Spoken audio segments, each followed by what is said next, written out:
Good afternoon दोस्तों। और आज हम पढ़ेंगे आधुनिक राजस्थान का इतिहास। और एग्जाम पॉइंट ऑफ व्यू से अगर हम बात करें तो जो मैक्सिमम क्वेश्चन है राजस्थान हिस्ट्री से, तो वो जो है आधुनिक राजस्थान के इतिहास से ही क्वेश्चन पूछे जाते हैं। ना इतने मेडिवल से पूछे जाते हैं मध्यकालीन राजस्थान से, ना ही जो है प्राचीन राजस्थान से पूछे जाते हैं। तो सबसे पहले अगर हम बात करें कि भाई R S mains point of view से, या R S pre point of view से, A N K point of view से, S I K point of view से, कि भाई इसमें जो हम पढ़ेंगे क्या क्या। तो इसमें हम पहला तो टॉपिक ये पढ़ेंगे कि भाई राजस्थान का जो राजपूताना है उनका मराठाओं के साथ संघर्ष किस किस के साथ हुआ, किस किस रियासत के साथ हुआ, क्यों हुआ, उस पर हम डिस्कशन करेंगे। जैसे कि भाई बूंदी का उत्तराधिकारी युद्ध हुआ, जयपुर के अंदर उत्तराधिकारी संघर्ष था, है ना, मेवाड़ में था, जोधपुर में था, हुड्डा सम्मेलन था। तो ये सारे के सारे हम सबसे पहले टॉपिक यही पढ़ेंगे, राजस्थान का मराठा के साथ संघर्ष। फिर दूसरा कि भाई जब अंग्रेज राजस्थान में आए तो उन्होंने रियासतों के साथ में कैसा संबंध था। फिर 1857 की क्रांति पढ़ेंगे। फिर सामाजिक सुधार पढ़ेंगे, सामाजिक संस्थाएं कौन कौन सी थी, किसान आंदोलन राजस्थान में कैसे कैसे हुए, जनजातीय आंदोलन के बारे में पढ़ेंगे। समाचार पत्रों का हमारे राजस्थान की जो राजस्थान के जो संघर्ष था आजादी में, उसमें क्या क्या योगदान था। प्रजामंडल के पूर्व में कौन कौन सी संस्थाएं रही है। प्रजामंडल आंदोलन जो जयपुर का हो, जोधपुर का हो, मारवाड़ का हो, ये अलवर का हो, कोटा का हो, वो हम सारा पढ़ेंगे। क्रांतिकारी हमारे जो कौन कौन से राजस्थान के मुख्य क्रांतिकारी है, उन्होंने किस किस तरह से आंदोलन किया, कौन कौन सी संस्थाओं का निर्माण किया। महिलाओं की हमारे इसमें जो है भागीदारी क्या रही। एकीकरण पढ़ेंगे हम राजस्थान का। आधुनिक राजस्थान का इतिहास पढ़ेंगे। मुख्य जो है व्यक्तित्व पढ़ेंगे आधुनिक राजस्थान के जो इतिहास में जो मुख्य व्यक्तित्व है उनके बारे में हम इसमें डिस्कशन करेंगे। तो सबसे पहला हम जो टॉपिक स्टार्ट करते हैं कि भाई वो है राजपूतानाओं के साथ जो है मराठाओं के साथ संघर्ष क्यों हुआ, कब हुआ, उनके क्या क्या कारण थे, क्या क्या उनके जो निष्कर्ष निकलता है वो हम इसके अंदर देखेंगे। तो ये हमारा फर्स्ट टॉपिक है मॉडर्न हिस्ट्री ऑफ राजस्थान का, कि भाई राजपूताना मराठा संघर्ष। तो सबसे पहले बात करें कि भाई राजपूतानाओं के जो मराठाओं के साथ संघर्ष थे उसके जो कारण क्या क्या थे। तो अगर कारण की बात करें तो भाई जब मुगल काल जब समाप्त हो रहा था उसके पतन काल में था, क्योंकि औरंगजेब जब 1708 के बाद लास्ट ऐसा राजा था जिसको कि पावरफुल राजा था, उसके बाद में फिर मुगलों का क्या हो गया, पतन स्टार्ट हो गया। तो फिर जो मराठाओं की जो है महत्वाकांक्षा जो है बढ़ गई कि भाई अब जो है मुगल तो कमजोर हो गए, तो मराठाओं की महत्वाकांक्षा इस वजह से क्या हो गई, बढ़ गई। दूसरा, मुगल काल के पतन से जो है फिर राजपूतानों की महत्वाकांक्षा बढ़ गई, क्योंकि पहले जो राजपूतानों की अधिकांश रियासत थी, चाहे जोधपुर हो, तो वो क्या थी कि भाई जैसे जैसलमेर पढ़ा था हमने, बीकानेर पढ़ा था, जो कि क्या थी, मुगलों के अधीन थी। तो मुगलों के अधीन थी, जब मुगल जब कमजोर होने लगे तो फिर राजपूताने की भी जो महत्वाकांक्षा है वो बढ़ने लगी। और दूसरा कि भाई जो रियासतें उनके बीच में भी आपसी जो है प्रतिस्पर्धा बढ़ने लगी, कि भाई अब मैं जो है मुगल तो अब कमजोर हो गए, तो अब जो मैं है अपना राज्य का विस्तार कर लूँ। तो रियासतों के बीच में भी आपसी संघर्ष है, जो प्रतिस्पर्धा बढ़ गई थी। फिर उसके बाद करें कि जब 1741 के अंदर जब मुगलों और मेवाड़ के बीच में, मुगल के बीच में और जो मराठा के बीच में हुआ था एक धौलपुर समझौता। इस धौलपुर समझौते के पश्चात जो मुगल है वो अपनी सुरक्षा के लिए किस पे डिपेंड हो गए थे, मराठों पे निर्भर हो गए थे। क्योंकि इसके हम शर्तें पढ़ेंगे धौलपुर समझौते की, तो आपको पता पड़ेगा कि भाई जो मुगलों से ये उल्टा कर वसूल रहे थे पहले, इस वजह से ये समझौता आया था। तो मुगल खुद अपनी सुरक्षा के लिए जो किस पे निर्भर हो गए थे, मराठों पर निर्भर हो गए थे। और तब इसलिए फिर मराठाओं का ये मानना था कि भाई जब पहले जब मुगल पावरफुल थे तो राजपूताना जो था वो मुगलों के अधीन था। अब जो है मराठा पावरफुल हो गए तो उनका मानना था कि भाई जो राजपूताना है वो उनके मराठाओं के अधीन आना चाहिए। ये भी एक संघर्ष का कारण था। नेक्स्ट बात करें तो भी रियासतों के अंदर जो थे वो उत्तराधिकारी संघर्ष प्रारंभ हो गए थे। जैसे बूंदी के अंदर था भाई उम्मेद सिंह और दरियल सिंह के बीच में, जयपुर में तो हुआ था ईश्वरी सिंह और माधो सिंह के बीच में। तो इन उत्तराधिकारी संघर्ष में भी खुद राजा बनने के लिए भी इन्होंने जो है मराठाओं को पैसे देकर आमंत्रित किया कि भाई आप हमारी तरफ से युद्ध लड़ो और मुझे जो है राजा बनाओ। तो ये भी एक राजस्थान के अंदर मराठा हस्तक्षेप का एक प्रमुख कारण था। दूसरा, फिर राजस्थान की जो सामरिक स्थिति भी ऐसी है कि जो कि मराठा महत्वाकांक्षा का जो कारण थी, क्योंकि राजस्थान जैसे दिल्ली जाने वाला मार्ग है तो वो कहाँ से होके जाएगा, राजस्थान होके। तो ये भी एक जो मुख्य कारण थे कि भाई जो राजपूताना और मराठा संघर्ष क्यों हुआ और उसके प्रमुख क्या क्या कारण थे। राजस्थान में राजपूताना मराठा संघर्ष के अगर बड़े बड़े एग्जाम्पल की बात करें, उदाहरण की बात करें, तो जो बूंदी उत्तराधिकारी संघर्ष हुआ था 1734 के अंदर। फिर हुड्डा सम्मेलन भी हुआ था 1734 में, जिसमें यह डिसाइड किया गया था कि भाई अब जो है हम मराठों का, हम आपस में सारे राजपूत राजा एक हो जाएंगे और मराठाओं को जो है राजस्थान से खदेड़ देंगे। फिर धौलपुर समझौता हुआ था भाई मुगलों के बीच में और मराठाओं के बीच में 1741 में। जयपुर का उत्तराधिकारी संघर्ष हुआ था 1743 के अंदर। फिर जो जोधपुर का उत्तराधिकारी संघर्ष हुआ था 1754 में, और इसी तरह से लास्ट में मेवाड़ का उत्तराधिकारी संघर्ष हुआ था 1769 में। तो ये सारे के सारे जो राजपूताना के जो मराठाओं के साथ संघर्ष है राजपूत राजाओं के, वो हम एक एक करके पढ़ेंगे। तो सबसे पहले हम इसके अंदर पढ़ते हैं कि भाई बूंदी का उत्तराधिकारी संघर्ष के बारे में। तो बूंदी का उत्तराधिकारी संघर्ष के जब हुआ था तब उस समय बूंदी के अंदर राजा था बुद्ध सिंह। और बुद्ध सिंह कौन था? जब सवाई जो जयसिंह है, जयपुर के महाराजा थे, उनके क्या थे? बेनोई थे। बुद्ध सिंह की दो पत्नियां थी। एक तो पत्नी थी कछवा रानी थी, यानी जयपुर से, जो कि इसकी सवाई जयसिंह की बहन थी, उसका बहन थी। और उससे उसका एक पुत्र था भवानी सिंह। और दूसरी थी इनके, एक थी चुंडावत रानी। तो सवाई जयसिंह की क्या एक पुत्री थी, उस पुत्री का नाम था, सवाई जयसिंह की पुत्री का नाम था कृष्णा कुमारी। और इसने अपनी पुत्री का विवाह करवा दिया था दलेल सिंह के साथ में। अब ये सवाई जयसिंह चाहता था कि भाई जो इसका पुत्री का पति है, यानी कि जो इसका दामाद है दलेल सिंह, वो क्या बन जाए? बूंदी का नेक्स्ट राजा बन जाए। तो इसने क्या करा कि जो अपनी बहन थी, उसकी बहन का जो बेटा था भवानी सिंह, उसको क्या कर दिया? इसने मरवा दिया धोखे से। तो सवाई जयसिंह ने बुद्ध सिंह को जो है पदच्युत करके बूंदी का शासक किसको बना दिया? दलेल सिंह को जो है शासक घोषित कर दिया 1730 में। अब एक्चुअल में जो इसका जो शासन का हकदार था वो कौन था? भवानी सिंह। लेकिन सवाई जयसिंह ने इसको जो है बुद्ध सिंह को हटा के किसको शासक बना दिया? दलेल सिंह को। क्योंकि दलेल सिंह का जो इसने विवाह करवा दिया था अपनी पुत्री जो है कृष्णा कुमारी के साथ में। और सवाई जयसिंह के इस पर जो इशारे पे जो भवानी सिंह को क्या कर दिया था? मरवा दिया था। तो जब इसने अपने जो एक तरह से भांजा हो गया इसका, जब इसने अपने भांजे को मरवा दिया था, तो जो कछवा रानी थी यानी इसकी सिस्टर थी, वो क्या हो गई? नाराज हो गई सवाई जयसिंह से। और उसने जो है उम्मेद सिंह को जो है वो शासक बनाना चाहती थी। उम्मेद सिंह जो एक अन्य रानी थी इसकी, उससे क्या था? पुत्र था। तो ये उम्मेद सिंह को फिर ये राजा बनाना चाहती थी। लेकिन अब सवाई जयसिंह ने शासक बना दिया दलेल सिंह को, और ऐसे तो बना नहीं सकती थी केवल कहने से। तो फिर रानी ने जो है 6 लाख रुपए देकर जो है मराठा को बुलाया, कि भाई मराठा को बोला कि भाई मैं आपको 6 लाख रुपए दूंगी, आप यहाँ पर आओ और जो ये उम्मेद सिंह को जो है राजा बनाओ। तो 1734 में भी पहली बार मल्हार राव होलकर तथा राणोजी सिंधिया जो है बूंदी पर आक्रमण करके उम्मेद सिंह को क्या कर देते हैं? शासक बना देते हैं। तो ये किस सन में घटना हुई? 1734 में। पहली बार राजस्थान में आए कौन कौन थे? मल्हार राव होलकर आए थे तथा राणोजी सिंधिया आए थे। और बूंदी पे आक्रमण करके दलेल सिंह को हटाकर उम्मेद सिंह को शासक बना देते हैं। तो ये राजस्थान के अंदर मराठों का जो है प्रथम हस्तक्षेप माना जाता है। इसलिए एग्जाम के अंदर क्वेश्चन पूछा जाता है कि भाई राजस्थान के अंदर मराठाओं ने प्रथम बार हस्तक्षेप कब किया था? तो वो किया था हमारे इसके अंदर बूंदी उत्तराधिकारी संघर्ष के अंदर। लेकिन जब बाद में ये तो मराठा जो थे एक बार इसको जो है उम्मेद सिंह को राजा बना के चले गए। तो बाद में जो है सवाई जयसिंह पुणे है उसको दलेल सिंह को जो राजा बना देते हैं। तो ये भी जो उम्मेद सिंह है, आगे हम पढ़ेंगे जब जयपुर का उत्तराधिकारी संघर्ष आएगा, कि भाई उम्मेद सिंह तब तक प्रयास करता रहता है कि भाई मेरे को जो है बूंदी का शासक मान लिया जाए। तो ये था हमारे जो राजस्थान के अंदर प्रथम मराठाओं का जो है वो क्या कहते हैं, मराठाओं के साथ संघर्ष था, और मराठाओं का जो था इंटरफेरेंस था राजस्थान की राजनीति में।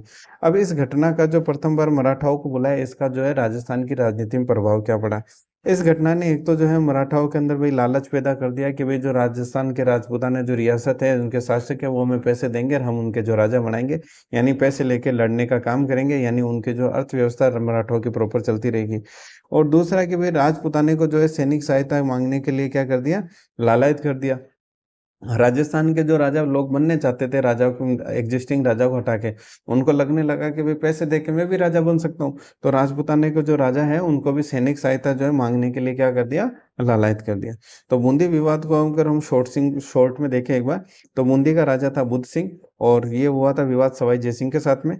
सवाई जयसिंह ने बुद्ध सिंह को जो पदच्युत करके, और इसके पुत्र था भवानी सिंह, उसको मरवा दिया था। और अपने जो दामाद था उम्मेद सिंह, उसको क्या बना दिया था? वो दामाद था दलेल सिंह, उसको क्या कर दिया? राजा बना दिया। फिर मराठाओं की हेल्प से जो है दलेल सिंह को हटा के उम्मेद सिंह को राजा बना दिया। फिर बाद में पुनः जो सवाई जयसिंह ने दलेल सिंह को राजा बना दिया। अब अगर हम बात करें नेक्स्ट जो मराठाओं का जो संघर्ष था राजस्थान में, राजस्थान की रियासतों के साथ में, तो इसके लिए एक हुल्डा सम्मेलन हुआ था कि भाई जो किसी भी तरह से जो ये मराठा जो राजस्थान की राजनीति के अंदर इंटरफेरेंस कर रहे हैं, भाई इनको जो मराठाओं को राजस्थान से खदेड़ दिया जाए। तो इस वजह से ये हुल्डा सम्मेलन हुआ। एग्जाम में इसकी डेट मोस्ट इंपॉर्टेंट है। एग्जाम में बहुत बार इसकी डेट पूछी हुई है कि भाई हुल्डा सम्मेलन कब आयोजित किया गया। तो हुल्डा सम्मेलन है जो 16 जुलाई 1734 को आयोजित किया गया। इसका उद्देश्य क्या था? उद्देश्य था कि जो मराठा समस्या है उसका समाधान करना, क्योंकि मराठा राजस्थान की राजनीति में क्या कर रहे थे? इंटरफेरेंस कर रहे थे। तो इसके जो मराठा समस्याओं का क्या करना? समाधान करना। दूसरा जो है आपसी एकता की क्या करना? राजस्थान के राजाओं में स्थापना करना, ताकि भाई कोई पैसों के लालच में मराठाओं को ना बुलाए और हम आपस में एक रहें और मराठे लड़ लड़ के भी राजाओं को जो हटाने का काम ना करें। तो इसकी जो रूपरेखा तैयार की थी हुड्डा सम्मेलन की, वो की थी महाराणा संग्राम सिंह ने, महाराणा संग्राम सिंह सेकंड ने, जो कि क्या थे? मेवाड़ के शासक थे। लेकिन इन्होंने सिर्फ रूपरेखा तैयार की थी, हुड्डा सम्मेलन हो नहीं पाया था, उससे पहले इनकी क्या हो जाती है? मृत्यु हो जाती है। तो एग्जाम में ये भी क्वेश्चन पूछा हुआ है कि भाई हुड्डा सम्मेलन है उसकी रूपरेखा किसने तैयार की थी? तो हुड्डा सम्मेलन की रूपरेखा तैयार की थी महाराणा संग्राम सिंह सेकंड ने। और इस हेतु जो प्रयास किया था कि भाई ये मराठा जो है आक्रमण राजस्थान पे ना करे और इस तरह से जो है ये राजाओं को हटाने का काम ना करें, तो इस तरह का जो प्रयास किया था वो प्रयास किया था सवाई जयसिंह ने।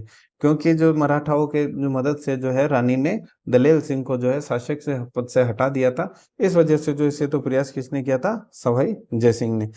जब ये इसकी मृत्यु के बाद में जब ये हुड्डा सम्मेलन हुआ तब इसके अध्यक्ष बने थे महाराणा जगत सिंह सेकंड, जो कि उस समय थे मेवाड़ के शासक। तो एग्जाम के अंदर क्वेश्चन कि भाई हुड्डा सम्मेलन के अध्यक्ष कौन थे? तो हुड्डा सम्मेलन के अध्यक्ष थे महाराणा जगत सिंह सेकंड। अब बात करेंगे भाई इस हुड्डा सम्मेलन के अंदर पार्टिसिपेट किस किसने किया। तो इस हुड्डा सम्मेलन के अंदर जयपुर से पार्टिसिपेट किया था सवाई जयसिंह ने, क्योंकि इन्होंने बुलाई थी। और बूंदी से आए थे दलेल सिंह, क्योंकि इन्होंने वापस दलेल सिंह को जो शासक बना दिया था। जोधपुर के उस समय थे महाराजा अभय सिंह, वो शामिल हुए थे। बीकानेर से जोरावर सिंह, नागौर से जो भक्त सिंह, किशनगढ़ से राज सिंह, करौली से जो गोपाल दास, बूंदी से दलेल सिंह और कोटा से दुर्जन शाह। ये सारे के सारे जो नाम है अति महत्वपूर्ण है और एग्जाम में ये कभी ना कभी ये पूछे गए हैं कि भाई हुड्डा सम्मेलन के अंदर किस किस रियासत से कौन कौन शामिल हुआ था। और इस जब ये सम्मेलन हुआ तो इस सम्मेलन का जो आउटकम था कि भाई शर्तें थी कि भाई जो सारे राज ये जितने भी मिले थे मुख्य राजा, भी जोधपुर भी आ गया, बीकानेर भी आ गया, किशनगढ़ भी आ गया, करौली भी आ गया, कोटा भी आ गया, बूंदी भी आ गया, जयपुर भी आ गया। तो जो सभी शासक है वो क्या करेंगे? एकता बनाए रखेंगे, यानी आपस के अंदर तो एटलीस्ट नहीं लड़ेंगे। तो दूसरे कि भाई एक दूसरे के जो सुख दुख के अंदर क्या होंगे? ये भागीदार होंगे। अगर कोई इसी एक का इनमें राजाओं का अपमान होता है तो वो सभी राजाओं का अपमान समझा जाएगा, यानी अगर कोई बाहर ही आके अगर इस तरह की कोई हरकत करता है, अगर किसी एक का अपमान होता है तो सारे राजा एक साथ मिलके उसके खिलाफ लड़ेंगे। एक दूसरे के जो कोई शत्रु है उसको जो सहायता और शरण नहीं देंगे, यानी अगर कि भाई किसी एक का भी शत्रु हुआ है तो वो सबका शत्रु माना जाएगा और उसको जो कोई भी राजा शरण नहीं देगा। और वर्षा ऋतु जब ये हुड्डा सम्मेलन हुआ तो वर्षा ऋतु चल रही होगी, तो फिर वर्षा ऋतु के पश्चात जो रामपुरा कोटा के अंदर मराठों के साथ में युद्ध लड़ा जाएगा, यानी ये जो जगह इन्होंने पहले ही फाइनल कर ली थी इस हुड्डा सम्मेलन में कि भाई वर्षा ऋतु के बाद रामपुरा कोटा के अंदर जो है मराठों के साथ में युद्ध लड़के मराठाओं को जो राजस्थान से खदेड़ा जाएगा। अब इस हुड्डा सम्मेलन की आलोचना ये होती है क्योंकि जब ये रामपुरा कोटा के अंदर जब ये लड़ने जाते हैं तो आधे अधूरे जाते हैं। उस समय क्या होती है, सेना केवल अपने शासक का ही जो है वो आदेश मानती थी, सबका कोई एक सेनापति नहीं था। तो रामपुरा कोटा के अंदर ये मराठाओं से क्या हार जाते हैं। तो इसलिए इसी जो सम्मेलन की आलोचना की जाती है कि भाई हुड्डा सम्मेलन तो ऐतिहासिक था क्योंकि सारे राजा एक साथ हो गए थे, लेकिन ये जो है इतिहास नहीं बना सका था। तो ये लाइन किसके लिए की जाती है? हुड्डा सम्मेलन के लिए कि भाई ये था तो ऐतिहासिक, लेकिन ये जो इतिहास नहीं बना पाया। इसके बाद अगर बात करें, ये काम हो रहा था 1734 में, फिर 1741 के अंदर हुआ था धौलपुर समझौता। और धौलपुर समझौता की तारीख भी आपको वो याद रखना जरूरी है। ये हुआ था 4 जुलाई 1741 को। और ये हुआ किसके बीच में? मुगल और मराठाओं के बीच में एक समझौता था। और इस समय जो मुगल बादशाह था तो वो था मोहम्मद शाह रंगीला। तो ये सारे के सारे इंपॉर्टेंट है कि भाई धौलपुर समझौता हुआ कब था? 4 जुलाई 1741। किस किस के बीच में हुआ? मुगल और मराठाओं के बीच में समझौता था। मुगल बादशाह कौन था? मोहम्मद शाह रंगीला था। सवाई जयसिंह क्या था? मुगल प्रतिनिधि था इस मुगल धौलपुर समझौते में। और मराठाओं की तरफ से कौन था? पेशवा बालाजी बालाजी बाजीराव। तो ये राजपुताने में जो आने वाला अगर प्रथम पेशवा है वो भी कौन से थे? बालाजी बाजीराव थे। और इस जो ये समझौता हुआ तो ऑब्वियस सी बात है कुछ शर्तें होगी। तो इस समझौते की शर्तें थी कि भाई जो पेशवा है उसको जो है मालवा की सूबेदारी दे दी जाएगी। मालवा के बारे में हमने लास्ट जब हमने मेडाइवल हिस्ट्री में पढ़ा था कि भाई पढ़ा था मालवा के अंदर कौन कौन सा क्षेत्र आता है। हमारे जैसे प्रतापगढ़ का क्षेत्र आता है, वागड़ का क्षेत्र आता है, कोटा का दक्षिणी भाग आता है, झालावाड़ का आता है। तो वो क्या था? हमारा मालवा क्षेत्र था। तो इनको कहा कि भाई जो पेशवा है बालाजी बाजीराव उनको जो है मालवा की सूबेदारी दे दी जाएगी। पेशवा जो है मुगल क्षेत्रों में अब जो है लूटपाट नहीं करेंगे। तो ये क्या करते थे भाई, मुगल मराठा क्या करते थे, क्षेत्रों के अंदर लूटपाट करते थे, लोगों को मारते थे, धन लूट कर ले जाते थे, और इससे मुगल बादशाह क्या हो गया था, परेशान हो गया था। और यह कि यही काम शाहजहां ने करा था जब इसने मेवाड़ के साथ में संधि करी थी। जब मेवाड़ संधि के लिए नहीं मान रहा था तो शाहजहां ने भी यही काम करा था। वो क्या करता कि भाई जो नियर बाई बॉर्डर एरिया है वहां पे क्या करता था, लूटपाट करता था और भाग जाते थे। तो यही काम जो है मराठाओं ने मुगलों के साथ में किया। तो फिर मुगल भी इनसे परेशान होकर इनसे क्या किया, समझौता किया कि भाई जो आपको है मालवा की सूबेदारी दे दी जाती है, और आप अब जो है मुगल क्षेत्रों के अंदर अब लूटपाट नहीं करेंगे। पेशवा जो है मुगल बादशाह को जो है 500 घुड़सवार की जो है सहायता देगा, और अगर आवश्यकता पड़ती है मुगल बादशाह को तो जो 4000 घुड़सवारों की भी अतिरिक्त सहायता दी जाएगी। ये सिर्फ अपनी नाक ऊंची रखने वाली बात है कि भाई हमने समझौता कर रहे हैं, मुगल जो है भारत का बादशाह था, तो वही जो है मुगलों की इसके अंदर प्रधानता रहे। तीसरी शर्त थी कि भाई चंबल के पूर्व तथा दक्षिण, ये एक तरह से मालवा का जो बचा कुचा एरिया जो मालवा में नहीं आता है, चंबल के पूर्व में और दक्षिण में वही एरिया है, कि भाई चंबल के जो पूर्व और दक्षिण के अंदर जो है पेशवा जो है नजराना और चौथ कर जो है वसूल कर सकते हैं। और पेशवा तथा मराठा सरदार जो है, पेशवा और कोई भी मराठा सरदार धन के लिए कभी भी मुगल बादशाह को जो है तंग नहीं करेंगे। आप वहां से अपने जहां से मालवा के आपको सूबेदारी दे दी, वहां से जितना धन लेना हो लो, चंबल के पूर्व तथा दक्षिण से आपको नजराना लेना हो, चौथ कर वसूलना वसूलो, लेकिन जो मराठा सरदार या कोई पेशवा जो है मुगल बादशाह को धन के लिए परेशान नहीं करेगा। और पेशवा जो है एक निजी खत के अंदर, यानी पब्लिक खत में नहीं, निजी खत के अंदर जो है मुगल बादशाह के प्रति जो अपनी क्या कहेंगे, निष्ठा व्यक्त करेगा। तो ये थी इस धौलपुर समझौते की शर्तें, जो कि इम्पोर्टेंट है और एग्जाम में याद रखने लायक भी है। इसके बाद में अगर बात करें हम, तो वो हुआ था फिर जयपुर का उत्तराधिकारी संघर्ष।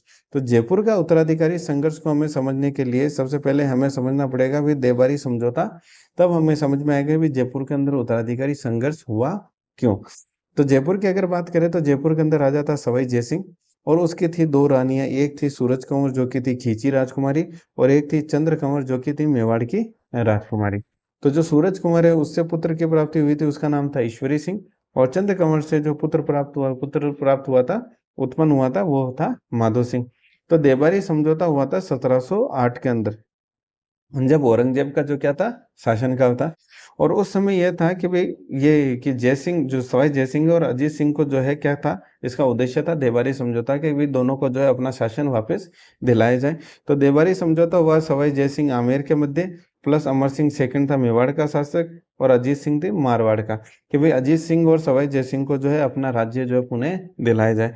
तो अमर सिंह जो सेकंड था मेवाड़ का शासक था, उसने एक शर्त रखी थी कि भाई जो उसकी पुत्री चंद्र कंवर की शादी होगी सवाई जयसिंह के साथ में, और इनकी शादी से जो पुत्र प्राप्त होगा वही जो आमेर का अगला शासक बनाया जाएगा। उस समय सवाई जयसिंह को जो है केवल राजा बनना था, तो राजा बनना था।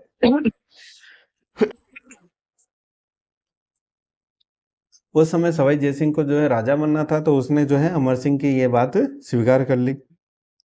फिर 1743 तक तो जो है सवाई जयसिंह खुद ही राजा रहा था। जब सवाई जयसिंह की डेथ हो गई, तो डेथ के पश्चात उसने क्या करा कि वो जो ईश्वरी सिंह है उसको अपना क्या कर दिया, उत्तराधिकारी घोषित कर दिया। और ईश्वरी सिंह जो है जयपुर का क्या बन जाता है, राजा बन जाता है। तो फिर यहीं से जो है उत्तराधिकारी संघर्ष प्रारंभ हो जाता है, क्योंकि कायदे से राजा बनना चाहिए था देवारी समझौते के अनुसार माधो सिंह, लेकिन सवाई जय सिंह के पश्चात राजा कौन बन जाता है, ईश्वरी सिंह बन जाता है। तो ईश्वरी से जब फिर माधो सिंह जब अपना हक मानता है, तो ईश्वरी सिंह माधो सिंह को केवल क्या दे देता है, रामपुरा दे देता है कि भाई ये ले तू रामपुरा की जो रियासत है वो रख ले बस। लेकिन फिर ये था कि भाई माधो सिंह को तो जो है पूरा का पूरा या तो आधे राज्य चाहिए था, या पूरा का पूरा शासन करना चाहता था। तभी कि भाई माधव मांगे आधो और ईश्वर देवे ना पाओ, कि भाई माधव तो मांग रहा है कि भाई जो है कि भाई मुझे जो आधा राज्य दे दिया जाए, लेकिन ईश्वर जो है उसको पाव भी नहीं देना चाहता। तो राम जी की मर्जी पर हो, पूरे पर ही दाव। पूरे पर ही दाव का मतलब है कि भाई अब ये दे तो कुछ नहीं रहा, तो फिर इनके साथ में क्या होता है, माधो सिंह लड़ता है युद्ध। तो सबसे पहले जो जयपुर का उत्तराधिकारी संघर्ष के अंदर युद्ध होता है, वो होता है राजमहल का युद्ध। तो राजमहल का युद्ध होता है, वो होता है 1747 के अंदर। इधर ईश्वरी सिंह और किसके बीच में होता है, माधो सिंह के बीच में। ईश्वरी सिंह का जो साथ देता है वो देता है सूरजमल के जो वो रहता है राजा जी सूरजमल, भरतपुर के जो राजा जी रहते हैं, वो सूरजमल इसका ईश्वरी सिंह का साथ देता है। और माधव सिंह का साथ देते हैं एक तो इसके ननिहाल पक्ष से जो राजा रहते हैं जगत सिंह सेकंड, जो कि हुड्डा सम्मेलन के अध्यक्ष है। दूसरा उम्मेद सिंह बूंदी, क्योंकि दलेल सिंह जो है उम्मेद उस वापिस शासक बन गया था और उम्मेद सिंह को जो पदच्युत कर दिया था, और उम्मेद सिंह भी जो है बूंदी का शासक बनना चाहता था, तो उम्मेद सिंह सहायता करता है। और तीसरा एक इन्होंने मराठाओं को बुला लिया था, मल्हार राव होलकर। इन तीनों ने मिलकर जो है राजमहल का युद्ध लड़ा था ईश्वरी सिंह के साथ में, लेकिन इसके अंदर ईश्वरी सिंह जो है जीत गया।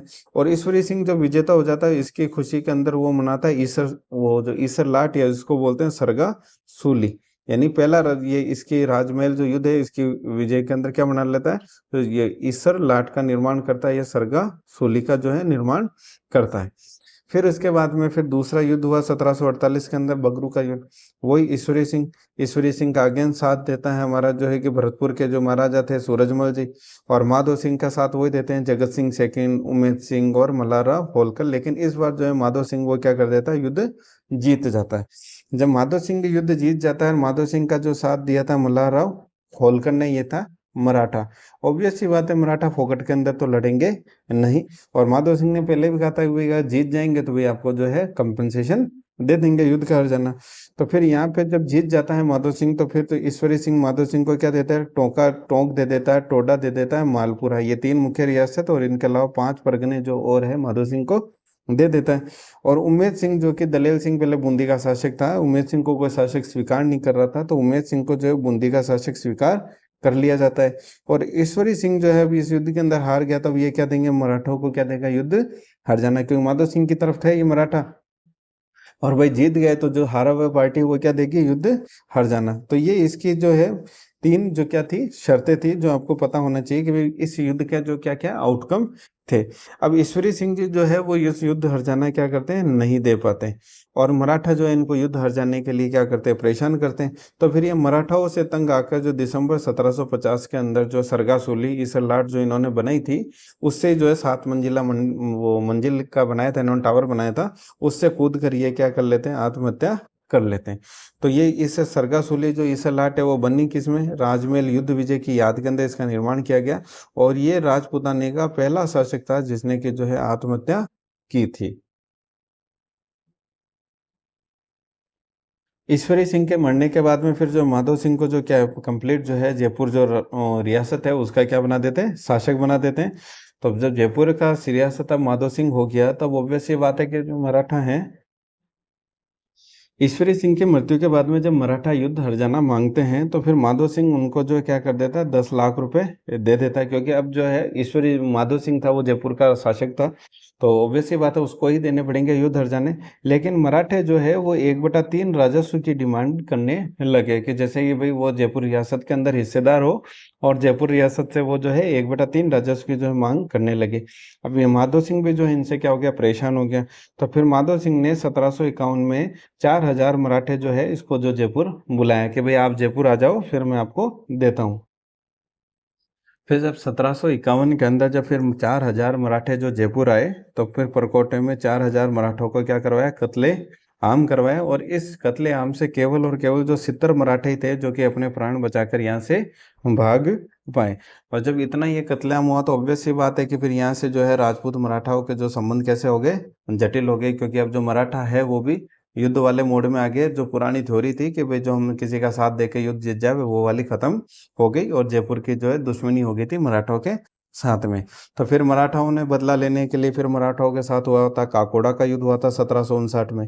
उस समय भी जो जयपुर का राजा था वो था माधो सिंह और मराठे, और इस समय भी जो है काकोड़ा का युद्ध भी जो माधो सिंह ने जीत गया था और मराठाओं को हरा दिया था। इसके बाद में फिर 1787 के अंदर तुंगा का युद्ध हुआ था। उस समय जो जयपुर का राजा था वो था प्रताप सिंह, और इस तुंगा के युद्ध में जो साथ दिया था वो दिया था जोधपुर का राजा था विजय सिंह। दोनों ने मिलकर जो है, उधर मराठाओं की तरफ से आए थे महादेव जी सिंधिया, तो दोनों ने मिलकर जो है महादेव जी सिंधिया को क्या कर दिया, हरा दिया था। इसके बाद में फिर पाटन का युद्ध हुआ था। पाटन का युद्ध हुआ था 1789 के अंदर, और ये हुआ था अजमेर के अंदर। और इस समय भी प्रताप सिंह का साथ दिया था विजय सिंह ने, लेकिन महादेव जी सिंधिया जो पिछली बार हार गए थे, इस बार उनका साथ दिया था जनरल डी बोई ने, जो कि था एक फ्रांसीसी सेनापति। एग्जाम के अंदर क्वेश्चन आया हुआ इस आदमी का नाम, कि भाई पाटन का युद्ध किस किस किस के बीच में हुआ था, तो प्रताप सिंह प्लस विजय सिंह, और जनरल डी बोई फ्रांसीसी कमांडर था। तो इसके अंदर जो जनरल डी बोई है वो क्या कर गया था, मराठे क्या कर गए थे, जीत गए थे। इसके बाद में जयपुर का एक मराठा मराठाओं के साथ हुआ था, मालपुरा का युद्ध हुआ था 1800 के अंदर। मालपुरा कहाँ पड़ता है? टोंक के अंदर पड़ता है। और इस समय जो प्रताप सिंह का साथ दिया था, जोधपुर का राजा था भीम सिंह उन्होंने। और इस समय मराठा की तरफ से लड़ने आया था दौलत राव सिंधिया। और दौलत राव सिंधिया यानी मराठे जो फिर से इस युद्ध के अंदर क्या हो गए थे? विजयी हो गए थे। तो ये था कि वे जयपुर का जो मराठाओं के साथ संघर्ष में कितने युद्ध हुए थे, प्रताप सिंह ने कौन कौन से युद्ध लड़े थे, प्लस माधो सिंह ने, ईश्वरी सिंह ने मराठाओं के साथ कैसे कैसे क्या संघर्ष हुआ था। अब हम बात करते हैं वे जोधपुर के उत्तराधिकारी संघर्ष में मराठाओं का क्या योगदान था। तो जोधपुर का उत्तराधिकारी संघर्ष हुआ था 1754 में। उस समय जो जोधपुर का शासक था वो था अभय सिंह। और अभय सिंह का जो भाई था वो था बख्त सिंह। और बख्त सिंह था उस समय नागौर का शासक। अभय सिंह की जब डेथ हो गई तो जो राम सिंह कायदे से शासक, उसका बेटा बना था राम सिंह। लेकिन जो बख्त सिंह था नागौर का शासक, ये राम सिंह को हटा के क्या बन गया? खुद शासक बन गया। तो फिर राम सिंह जो है वो मराठाओं से सहायता मांगने चला जाता है। तो मराठा जब ये विजय सिंह जी जो है वो क्या करते हैं? शासक बन जाते। बख्त सिंह की मृत्यु के पश्चात में कौन शासक बन जाता है? विजय सिंह जी जो शासक बन जाते हैं। और उस समय जो जयपा सिंधिया 1754 के अंदर वो जोधपुर क्या कर लेते हैं? जीत जाते हैं। अब विजय सिंह कौन था? तो विजय सिंह जो था वो बख्त सिंह का पुत्र था। तो जब बख्त सिंह की भाई डेथ हो जाती है, ये अपने भाई भतीजे को तो हटा देता है और अपने इसकी मृत्यु के बाद में इसका बेटा शासक बन जाता है। और राम सिंह जो है मराठाओं से मदद मांगने चल जाता है। तो जयपा सिंधिया जो है फिर इस विजय सिंह को जो क्या हटा देते हैं, जोधपुर को जीत लेते हैं। तो फिर इस अब जो जोधपुर जीतने के बाद में मराठाओं को कहीं पर राजा तो बनना नहीं था, शासन तो करना नहीं था, इनको तो क्या चाहिए था? सिर्फ और सिर्फ पैसा। तो इस युद्ध के बाद में ये शर्तें रखते हैं कि भाई जो अजमेर है वो तो किसको दे दिया जाए? मराठाओं को दे दिया जाए। क्योंकि जो जयपा सिंधिया उनकी क्या हो जाती है? डेथ हो जाती है इसके अंदर। तो ये युद्ध हार जाने के रूप में ये क्या करते हैं कि भाई अजमेर को जो है मराठाओं को दे दिया जाए। दूसरा 50 लाख रुपए जो है युद्ध का हर्जाना दिया जाए। और जो राम सिंह है जो कि आया था मराठाओं से सहायता मांगने, राम सिंह को जो है आधा राज्य दे दिया जाए। तो ये था जोधपुर का उत्तराधिकारी संघर्ष। और अब हम पढ़ते हैं अंतिम जो मराठाओं के साथ संघर्ष किया था वो था मेवाड़ का उत्तराधिकारी संघर्ष। मेवाड़ के अंदर क्या था कि महाराणा राज सिंह के जो राजा जी थे उनकी डेथ के बाद में उनका पुत्र जो है रतन सिंह, उसको राजा ने बना के जो है उसका चाचा जो है अड़सी अरी सिंह, वो उसको शासक बना दिया जाता है। तो यो अड़सी क्या करता है? अरी सिंह वो क्या करता है? सामंतों से क्या करता है? दुर्व्यवहार करता है। तो सामंत इससे क्या हो जाते हैं? नाराज हो जाते हैं। फिर उनको समझ में आता है कि भाई जो राज सिंह की जो गद्दी का असली हकदार है वो कौन था? उनका पुत्र रतन सिंह। और वो रतन सिंह को जो क्या कर देते हैं? मेवाड़ की गद्दी पे बिठा देते हैं। अब मेवाड़ की गद्दी पे बिठाने के लिए फिर ऑब्वियस सी बात है युद्ध होगा, सीधा सीधा अरी सिंह जगह अपनी छोड़ेगा तो नहीं। तो इधर जब युद्ध की स्थिति आती है तो अरी सिंह जो है मराठाओं को 20 लाख देकर कहता है कि भाई जो है मेरे को जो है राजा बना दो वापस। उधर रतन सिंह कहता है कि भाई मराठाओं को कि भाई मैं 50 लाख रुपए दूंगा और आप जो है मेरे को ही राजा बने रहने दो। तो जो रतन सिंह 50 लाख रुपए देता तो उनकी तरफ से महादजी सिंधिया जो है अड़ी सिंह के खिलाफ युद्ध लड़ते हैं। और 1769 के अंदर महादजी सिंधिया ने अड़सी को क्या कर दिया? पराजित करते हैं और उसको राजा बना देते हैं, तो जिसको रतन सिंह को। तो फिर अड़ सिंह फिर भी हारने के बाद में भी रुकता नहीं है। अड़ सिंह कहता है कि भाई मैं इन्होंने उसने रतन सिंह ने 50 लाख रुपए दिए, मैं आपको 60 लाख रुपए दूंगा और जो है मुझे राजा बना दो। तो ये जो मराठे हैं उनसे 60 लाख रुपए लेके रतन सिंह को हटा के मेवाड़ का जो पुणे राजा किसको बना देते हैं? अड़ सिंह को बना देते हैं। तो मेवाड़ जो है एकमात्र ऐसी रियासत थी जहाँ पे जो दोनों पक्ष है, हरी सिंह और रतन सिंह, दोनों पक्षों ने जो है मराठा सहायता की जो है मांग की थी। और इसमें दोनों में विन विन सिचुएशन कौन रहे थे? मराठा, क्योंकि उन्होंने दोनों की तरफ से जो पैसे लूटे थे। तो ये था हमारा राजस्थान के अंदर जो मराठाओं का राजपूतानों की रियासतों के साथ में क्या संघर्ष रहा। अब जो हम नेक्स्ट लेक्चर है उसके अंदर हम पढ़ेंगे अंग्रेजों का जो राजस्थान के अंदर आगमन रहा, उसके बारे में हम इसके अंदर डिस्कशन करेंगे कि भाई अंग्रेजों ने राजस्थान में क्या क्या किया। अगर आपको चैनल पसंद आए, इसका चैनल क्या आपको सॉरी कंटेंट पसंद आए तो प्लीज़ चैनल को लाइक शेयर एंड सब्सक्राइब करना ना भूलिएगा। Thank you.